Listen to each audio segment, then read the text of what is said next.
নমস্কার, আমি অ্যাস্ট্রোলজার, বাস্তুশাস্ত্র এবং তন্ত্র সাধিকা সুমিতা শাস্ত্রী।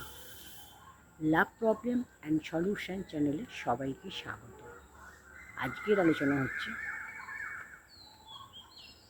তুমি কাউকে ভালোবেসেছিলে, সে তোমাকে ঠকিয়েছে, তুমি তাকে ঠকাওনি, তাহলে সে তোমাকে হারিয়েছে, তুমি কিছু হারাওনি। তাই ভালোবাসার মানুষ যদি তোমাকে ঠকাও, তাহলে এই 5টি কথা তুমি মনে রাখবে। কি করবে?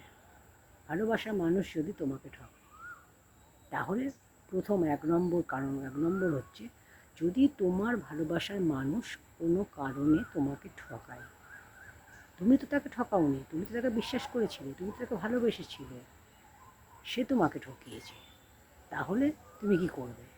1 নম্বর পয়েন্ট হচ্ছে, তুমি কখনোই তাকে বুঝতে দেবে না তুমি ব্যাপারটা বুঝে গেছো। তোমাকে যে সে ঠকিয়েছে, তুমি যে বুঝে গেছো ব্যাপারটা, তুমি সেটা তাকে বুঝতে দেবে না। 2 নম্বর পয়েন্ট হচ্ছে, তুমি তার সাথে যোগাযোগ, কন্ট্যাক্টটা আস্তে আস্তে কমিয়ে দাও। তাকে ফোন করা, মেসেজ করা, এগুলো কমিয়ে দাও। 3 নম্বর পয়েন্ট, তাকে গুরুত্ব দাও, কমিয়ে দাও। তাকে যে ফোন করতে বলা, যোগাযোগ করতে বলা, কথা বলা, এই যে সময় দিতে তার জন্য, এই যে করতে জিনিসগুলো, এগুলো করা বন্ধ করে দাও। তাকে এড়িয়ে চলো, সে নিজেই আস্তে আস্তে তার ভুলটা বুঝতে পারবে। তুমি যদি তাকে এড়িয়ে চলো, তাকে গুরুত্ব না দাও, তাকে সময় না দাও, তাকে আর মেসেজ করবে না, ফোন করবে না, একবারে টোটাল বন্ধ করতে বলছি না, আস্তে আস্তে করে বন্ধ করে দাও, তাহলে দেখবি সে তার নিজের ভুলটা বুঝতে পারবে। 4 নম্বর পয়েন্ট, যে তোমাকে ঠকিয়েছে তাকে তুমি দ্বিতীয়বার সুযোগ দিও না। কারণ দেওয়া উচিত নয়, এই কারণে, যে তোমাকে ঠকিয়েছে সে তো আবারও তোমাকে ঠকাতে পারে। তুমি যতই চেষ্টা করো, তাকে কখনোই লয়াল বানাতে তুমি পারবে না। মন থেকে যে লয়াল নয়, তাকে তুমি যতই চেষ্টা করো লয়াল কোনোদিনও বানাতে পারবে না। তাই তাকে বারবার সুযোগ দেওয়ার কোনো প্রশ্ন নেই। বারবার সুযোগ দিলে বারবার তোমাকে ঠকতে হবে। 5 নম্বর পয়েন্ট হচ্ছে, তার সাথে দ্বিতীয়বার সম্পর্ক করার কোনো দরকার নেই। আর নিজেকে সবসময় ব্যস্ত রেখো, নিজে সবসময় ব্যস্ত থাকো। সে তোমাকে ঠকিয়েছে, তার মানে তুমি তাকে বিশ্বাস করেছিলে, তাই সে ঠকাতে পেরেছে। তাহলে ঠকে তুমি যাওনি, ঠকে সে গেছে। তোমার মতো ভালো মানুষকে সে হারিয়ে ফেলেছে, তোমার মতো ভালো মানুষকে সে হারিয়ে ফেলেছে তার জীবন থেকে। তোমাকে সে ডিজার্ভ করে না, তোমার ভালোবাসা সে যোগ্য নয়। সে তার জীবনে অনেক বড় জিনিস, অনেক মূল্যবান জিনিস হারিয়ে ফেলেছে। প্রকৃত ভালোবাসা, প্রকৃত মানুষকে সে হারিয়ে ফেলেছে। তাই দুঃখ পাওয়ার কিছু নেই, কষ্ট পাওয়ার কিছু নেই। তুমি তাকে বিশ্বাস করেছিলে বলেই সে ঠকাতে পেরেছে, না হলে কিন্তু সে ঠকাতে পারতো না। সে ঠকিয়ে এটা ভাবছে যে আমি ঠকিয়েছি, আমি একটা ভালো বিরাট কাজ করে ফেলেছি, এটা কিন্তু নয়। কারণ হচ্ছে, তুমি যদি বিশ্বাস তাকে না করতে, সে কখনোই তোমাকে ঠকাতে পারতো না। তুমি তাকে ভরসা করেছিলে, বিশ্বাস করেছিলে, ভালোবেসেছিলে, তবেই সে ঠকাতে পেরেছে।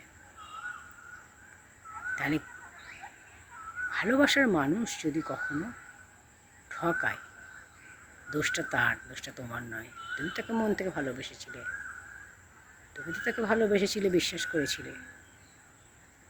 আর ভালোবাসায় যখন কোনো বিশ্বাস থাকে না, ভরসা থাকে না, তুমি থাকতে যখন সে অন্য কাউকে ভালোবেসেছে, অন্য কারোর সাথে চলে গেছে, তাহলে সে আবারও যেতে পারে। তুমি যদি ভাবো যে তাকে আমি ক্ষমা করে দেবো, তার জীবনে আবার ফিরবো, সেটা হয় না।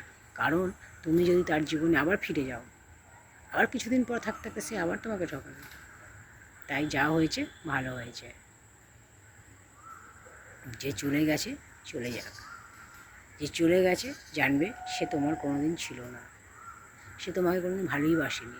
সে যদি তোমাকে ভালোবাসতো তাহলে তোমাকে ছেড়ে যেত না। যে প্রকৃত ভালোবাসে সে কখনো ছেড়ে যায় না। যে কোনো সিচুয়েশানে সে তোমার পাশে অবশ্যই থাকবে, তোমার সাথে অবশ্যই থাকবে। আর যে ছেড়ে চলে যায় সে কখনোই ভালোবাসেনি, সে কখনোই তোমার ছিল না। এটা মাথায় রাখবে। একজন পার্টনারকে যখন ছেড়ে চলে যায় অন্য কারোর কাছে, তখন সে তোমাকে ভালোবাসেনি, তাই তো সে অন্য কারোর কাছে যেতে পেরেছে।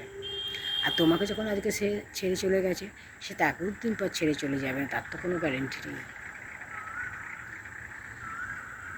তাই যে সম্পর্কে একবার ভেঙে যায় সেই সম্পর্কে জোড়া লাগানোর চেষ্টা না করাই ভালো। তো আজকের আলোচনা কি বললাম, যে তুমি তাকে ঠকাওনি, সে তোমাকে ঠকিয়েছে, এটা হচ্ছে আজকের মেন পয়েন্ট। তো ভালোবাসা মানুষের কাছে, যারা আজকালকার দিনে সব মানুষই প্রেম করে, সবাইকার জীবনেই ভালোবাসা আছে, প্রেম আছে। প্রেম একবার না একবার আসেই, বহু মানুষের জীবনে বহুবার প্রেম আসে, আবার কিছু মানুষ একবার দুবার প্রেম করে। তো ভালোবাসা মানুষের জীবনে একবারই হয়, প্রেম একবারই হয়, প্রকৃত ভালোবাসা একবার, যারা অরিজিনাল সত্যিকার মন থেকে ভালোবাসা একবারই বাসে। তো ভালোবাসা প্রেম যখন হারিয়ে যায়, তখন যে প্রকৃত ভালোবেসেছিল সে জানে কতটা দুঃখ, কতটা কষ্ট। কিন্তু যারা এগুলোকে নিয়ে অভিনয় করে তারা কখনোই বোঝে না যে প্রেমের কী কষ্ট, প্রেমের কী। তাদের জীবনে তো একটা গেলে আর একটা চলে আসে, তাই তারা কখনোই বুঝতে পারবে না। তো এই ধরনের সমস্যার সমাধান পেতে অবশ্যই চ্যানেলটা ফলো করে দেবেন, সাথে থাকবেন, পাশে থাকবেন। কার কী সমস্যা অবশ্যই আপনারা লিখবেন আপনাদের কমেন্ট বক্সে। ভিডিওতে লাইক করবেন, কমেন্ট সেকশনে কমেন্ট করে জানাবেন ভিডিও আপনাদের কেমন লাগছে। চ্যানেলটি সাবস্ক্রাইব না করলে অবশ্যই সাবস্ক্রাইব করে পাশে থাকা বেল আইকনটি প্রেস করে দেবেন, তাহলে আমার পরবর্তী ভিডিও নোটিফিকেশান আপনি সবার আগে পেয়ে যাবেন। জয় মাতারা।